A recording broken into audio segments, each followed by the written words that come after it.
यदि आप श्री कृष्ण के बारे में और जानना चाहते हैं तो इस चैनल को सब्सक्राइब करें और बेल आइकन को दबाना ना भूलें। जय गौर हरि, हरे कृष्णा। आप सबका इस आध्यात्मिक उत्तर के सत्र में स्वागत है। विषय है इंटरनेट की गंदगी से कैसे बचें। लो जी, आपने तो पहले ही कह दिया इंटरनेट में गंदगी है ना जी। ये जान गए। पहली बात तो क्या जानना पड़ेगा कि गंदगी क्या है और साफ क्या है। हम लोग गंदगी को साफ समझ लेते हैं और साफ को गंदगी समझ लेते हैं। जैसे जब हम आध्यात्मिक चर्चा करते हैं तब आप उसको क्या समझते हैं? गंदगी। क्योंकि आप उसको सुनते ही नहीं है, आप समय नहीं देते सुनने के लिए। और आप जो चीज को आप साफ समझते हैं, अर्थात जिससे आपको सोचते हैं कि मुझे आनंद मिलेगा, मुझे मजा आएगा, उसको आप खूब देखते हैं। परंतु आपको क्या पता कि वो तो महागंदगी है। गंदगी नहीं है, महागंदगी है। तो कैसे दूर रखें? गंदगी को दूर कैसे रखते हैं? एक प्योरीफायर, पानी का शुद्ध करने का उपकरण होता है, तो कैसे करता है? फिल्टर लगाता है। क्या लगाता है? फिल्टर। अब जहां इंटरनेट में कौन सा फिल्टर लगाएंगे?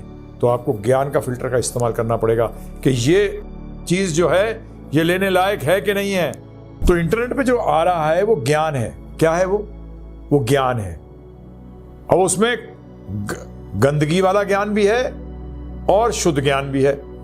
तो आपको ज्ञान लेना पड़ेगा, ज्ञान का फिल्टर लगाना पड़ेगा, जिससे कि जो आपको अंदर नहीं लेना चाहिए, अर्थात जिसको आपको सुनना नहीं चाहिए, समझना नहीं चाहिए, देखना नहीं चाहिए, उस चीज को आप बाहर रख सकें। अब ये ज्ञान का फिल्टर है क्या?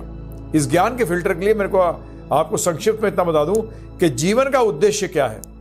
जो चीज आपके जीवन के उद्देश्य के अंदर आपको आगे नहीं बढ़ा रही है, उसको आपको फिल्टर करना पड़ेगा, उसको आपको बाहर रखना पड़ेगा। वो गंदगी है। अब जीवन का लक्ष्य क्या है? ध्यान रखिएगा, जीवन का लक्ष्य एक ही है। हमारा जो भगवान कृष्ण के साथ संबंध हम जो भूल गए हैं, उसको वापस स्थापित करना। जीवन का और कोई उद्देश्य नहीं है। बाकी जितने उद्देश्य आप बोलते हो, जितने लक्ष्य बोलते हो, वो गौण है, सेकेंडरी है। मेन पर्पस होता है एक लाइफ का, जो सबका एक ही है, दो दो नहीं है।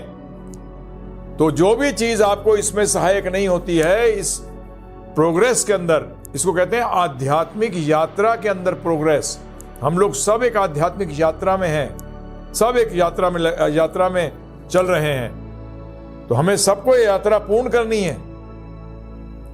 तो इसके लिए जो भी चीज बीच में ऐसी आएगी जो यात्रा में विघ्न करती है, वो गंदगी है, उसको दूर करना पड़ेगा। तो ये आप सब लोग ध्यान रखिएगा इस बात का। नहीं तो लोग गंदगी को शुद्ध समझेंगे, शुद्ध को गंदगी समझेंगे। तो मेरा आपसे अनुरोध है कि इंटरनेट पे भी पहली बात तो जो चीज आती है सब कुछ देखने की जरूरत नहीं है। सब कुछ जानने की जरूरत भी नहीं है, देखने की जरूरत भी नहीं है, सुनने की जरूरत भी नहीं है। सिलेक्टिव हुई है, समय कम है। सबसे पेरिशेबल कमोडिटी क्या है?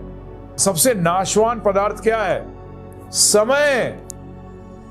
अगर गलत इस्तेमाल हो गया तो गया। इसको तो बड़े ध्यान से रखिए। समझ गए आप? ये हमारे पास वो चीज है जो बहुत जल्दी खत्म होती है। पेरिशेबल कमोडिटी है, एकदम चली गई, बस खत्म। ठीक है ना जी? तो इसके लिए ज्ञान लेना पड़ेगा, आध्यात्मिक ज्ञान लेना पड़ेगा, जानना पड़ेगा सही क्या है, गलत क्या है, जो मेरे लक्ष्य को प्राप्त करूंगा कि नहीं करूंगा, जो कि कृष्ण भक्ति है। इसके लिए शुरुआत करिए। मंत्र का मतलब यह है जो मन को तार दे, किससे? गंदगी से। तो इंटरनेट पे भी, या इंटरनेट हो या कुछ भी नेट हो, सफाया करिए। उसकी शुरुआत करिए किससे? हरे कृष्ण कृष्ण कृष्ण हरे हरे, हरे राम राम राम हरे हरे। बहुत बहुत धन्यवाद। एक कोर्स बनाया है, छोटा कोर्स है, संक्षिप्त में भगवद गीता को समझाया है, जिससे कि आप अपने जीवन में इस कलयुग के अंदर पूरा लाभ उठा सकते हो। डिस्क्रिप्शन के अंदर इसका लिंक दिया गया है, फ्री में उसको डाउनलोड करिए।